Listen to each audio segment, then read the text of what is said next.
I've sang it before, actually, a couple times. And oftentimes when I do, I bring my little green sock monkey with me named Jojo. And sometimes Jojo actually has done talks for me, based on his wisdom as a sock monkey, because of course sock monkeys are about the wisest creatures on the face of the earth.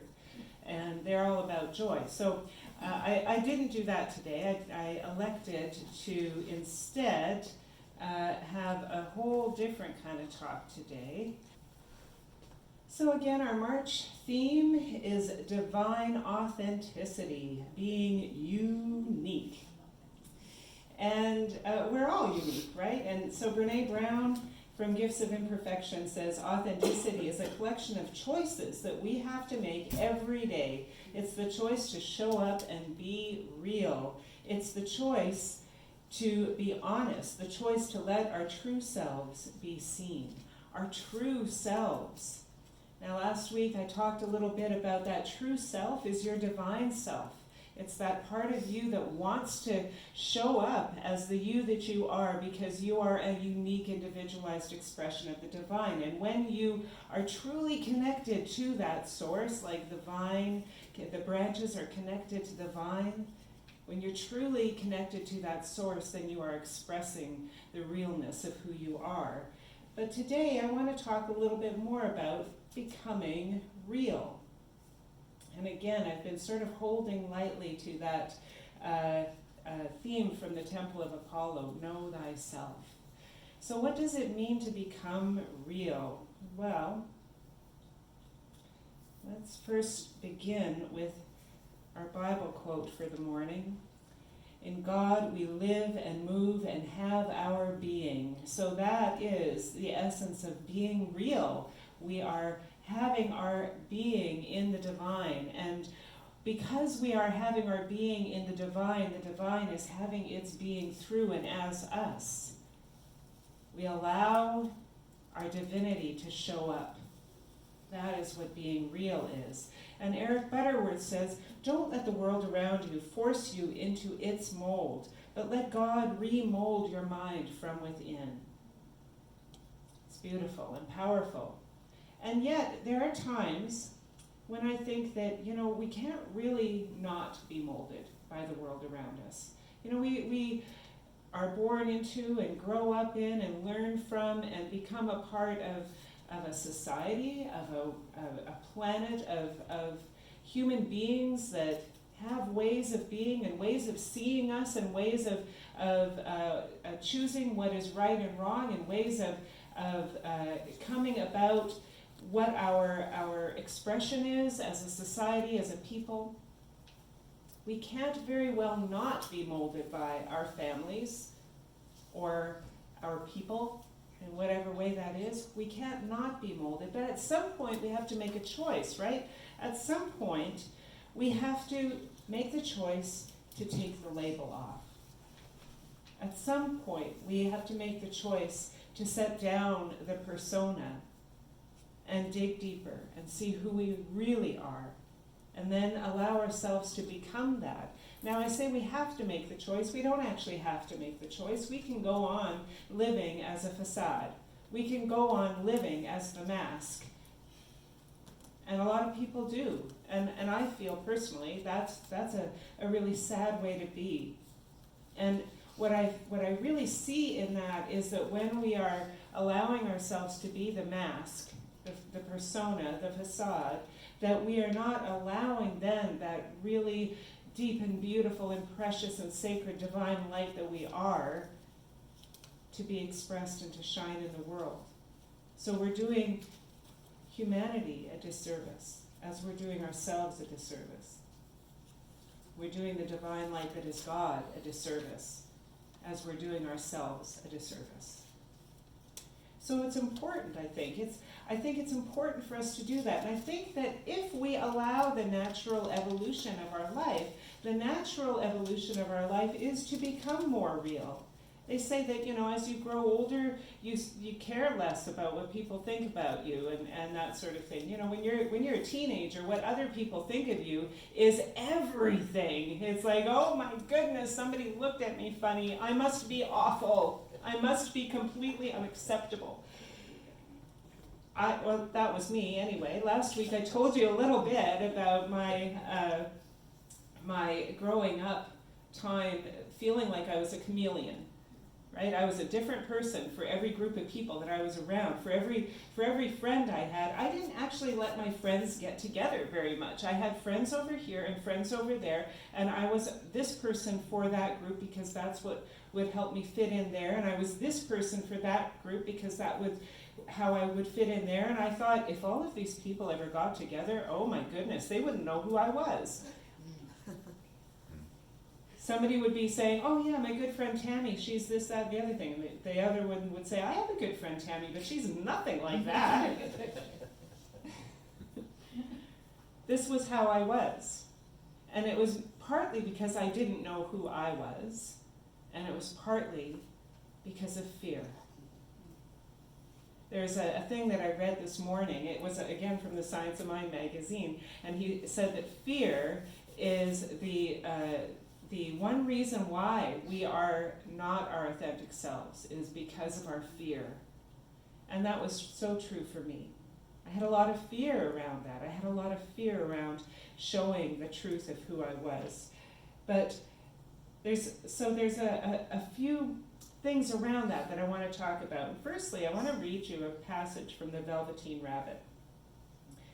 There's a part of it on there, but I've got more of it here, so I'm going to read the whole thing out to you. Real isn't how you're made, said the skin horse. It's a thing that happens to you. When a child loves you for a long, long time, not just to play with, but really loves you, then you become real. Does it hurt? Asked the rabbit. Sometimes, said the skin horse, for he was always truthful. When you're real, you don't mind being hurt. Does it happen all at once, like being wound up, or bit by bit? It doesn't happen all at once, said the skin horse. You become. It takes a long time. That's why it doesn't happen often to people who break easily, or who have sharp edges, or who have to be carefully kept. Generally, by the time you're real, most of your hair has been loved off and your eyes drop out and you get loose in the joints and very shabby. But these things don't matter at all because once you're real, you can't be ugly except for people who don't understand. Being real means that you maybe have to let go of some of those things that you thought were important. The being perfectly put together, not having all of your hair rubbed off, getting loose in the joints and being a little shabby. Sometimes you have to get to the point of releasing those needs of how you look, how you are perceived, what people think of you, in order to truly become real. But it's a risk, isn't it? Sometimes it hurts a little. Because sometimes when you're becoming real, you're having to let go of some other things too. You're having to let go of those people who only loved you as the person that you were when you weren't real. You have to let go of the situations in your life that were only there because you weren't letting yourself be your true self. So sometimes it hurts a little. But what Anais Nin says so beautifully, and I love this quote of hers, and the day came when the risk to remain tight in a bud was more painful than the risk it took to blossom. Sometimes we need to take the risk and blossom. But today I wanted to tell you a little bit more about how to do that. I wanted to give you some actual tools, and there are 4 steps that I thought worked really well for this kind of thing.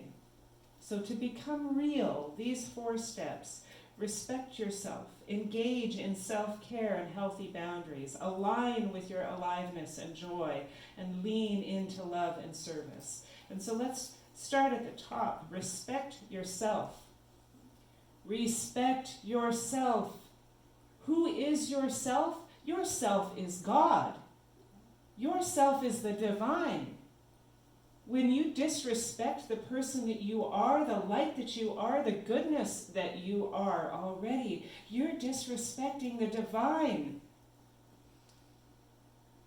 There is nothing more important than knowing that you are important, because you are the only one who can be you.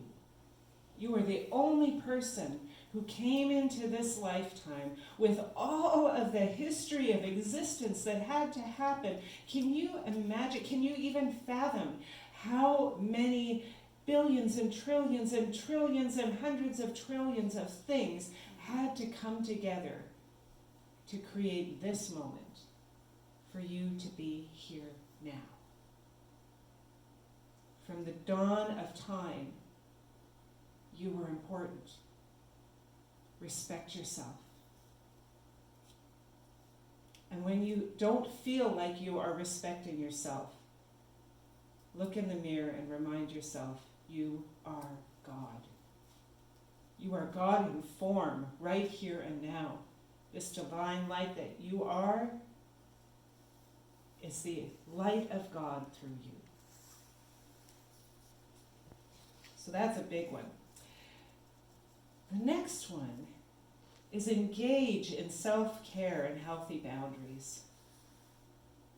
And the key word there is engage. Engage is an action word. It's not just a being word, it's a doing word. And it means to connect or to understand, to be involved in, to actively support. Get to know yourself. Get to know what self-care means to you, because it can mean something different to everyone, right? And maybe somebody else out there, or the books that you've read will tell you that if you want to have self-care, you got to do this, this, this, and this. But those might not be it for you. Find out. Be curious. Engage in your self-care. Learn what is self-care to you. Learn what is nurturing and healing and wholeness to you, so that you can take those steps to care deeply for yourself. For me, I know the biggest part of self-care for me is that I need to meditate first thing in the morning. If I don't meditate and do my meditation and prayer practice first thing in the morning, my mind is scattered. I am not the person that I want to be, and I don't show up well for other people. I can't love you well until I love myself well. So I need to engage in self-care. And so engaging also means to walk the talk, right? It doesn't mean just to make promises to yourself. It means to actually do it. So when I say that I know that meditation is really important for me, if I'm not doing it, then I'm being disrespectful. We go back to number 1. I'm being disrespectful to myself if I'm not engaging in that self-care practice for myself. And the other part of self-care, as I've got on there, is healthy boundaries. Because you cannot show up well for other people unless you know what your boundaries are and you allow those boundaries to be firm. You can't show up well and loving to other people if you're constantly feeling like your boundaries are being tread upon. You have to allow those boundaries to be firm so that you can know that you are showing up in a compassionate way. Brene Brown talks about this in Gifts of Imperfection. She says, compassionate people are well-boundaried people. That it's hard to have compassion for someone if you haven't created a good boundary in your life. So again, it's about taking care of yourself, filling your cup up, so that you have that to give out into the world. This is how you can be real. Until you have filled your own cup, it's hard to be out there in the world being truly authentic and in your true God self. So then the next one is A, align with your aliveness and joy. When you're in alignment with the things that make you feel alive and joyful, you're allowing the good that you are to be reflected back to you. This is how you know that you are in the right place at the right time. When you are feeling that sense of joy, that sense of aliveness, that sense of energizedness, energy, when you're feeling that, you are receiving that vibration through the universe as an affirmation that this is the real you. This is how you are showing up, because the universe is reflecting it back to you. So that feeling of joy and exhilaration, that's the universe affirming for you that you are expressing your God self. So do that more often and find out what brings you joy. And sometimes that's the hard part too, right? Like if you've gone through your life and not really been taking care of your own joy meter, how do you know what brings you joy? Well, you try things. You got to try a bunch of things sometimes, and then you find that thing that brings you joy and do it again and again and again, because it's good for you. And then the last thing is lean into love and service. You know, as human beings, we are designed to be communal creatures. We are designed to be in groups, and therefore we are designed to be loving and in service to one another, because being in community means that you are in service in some way. You have to be giving and receiving in order to really be a part of community. So lean into service, lean into love. And how this works for me, and I'm going to suggest this for you, but how this works for me is that first, I love myself. I fill my cup. I know that my cup is full to overflowing. I have overflow to give. And then I find that way of giving to my community, to the world, to humanity. I find that way of giving that means something to me, that is important to me, that is life-affirming for me. And when I do that, then again, I am leaning into my real self. I am leaning into being real in the world, being authentic, being the truth of who I am. And you know, you can think, sometimes people think, well, if I'm going to do some service, I've got to make it big. I've got to, like, let's go to Africa, or let's go to Asia and do something. I've got to build a school for somebody. You know, you don't have to go across the world to do anything. You don't have to solve world hunger or create world peace. You don't have to do all of those things. You can, but a little at a time. Let's just take it back a notch and keep it simple. Start where you are. Start right here. Start in your family. Start in your community. Start in your in Unity Center of Winnipeg, for instance. Start here. Start in Winnipeg, in your city. Start in your province. Start right where you are, and allow yourself to be giving in loving service right where you are. Because that's how you begin to expand the real within you. That is how you are becoming real. There's a great quote by George Bernard Shaw that I want to end with. He says, "I want to be thoroughly used up when I die. For the harder I work, the more I live. I rejoice in life for its own sake. Life is no brief candle to me. It's a sort of a splendid torch which I have a hold of for the moment, and I want to make it burn as brightly as possible before handing it over to future generations." That is a real life lived. That is how we bring the reality, the realness of who we are, the authenticity of who we are, the divine self of who we are into our lives. We live our lives fully and rejoice in every morsel of it. This is good. This is good because we are here, we are alive, we get to experience it, and we get to express it. What a beautiful thing that is. So let's end with our affirmation, shall we? I am the light of God. As I love and support myself to be real, I let my inner torch shine brightly to light up my whole world. And so it is. Amen. Beautiful.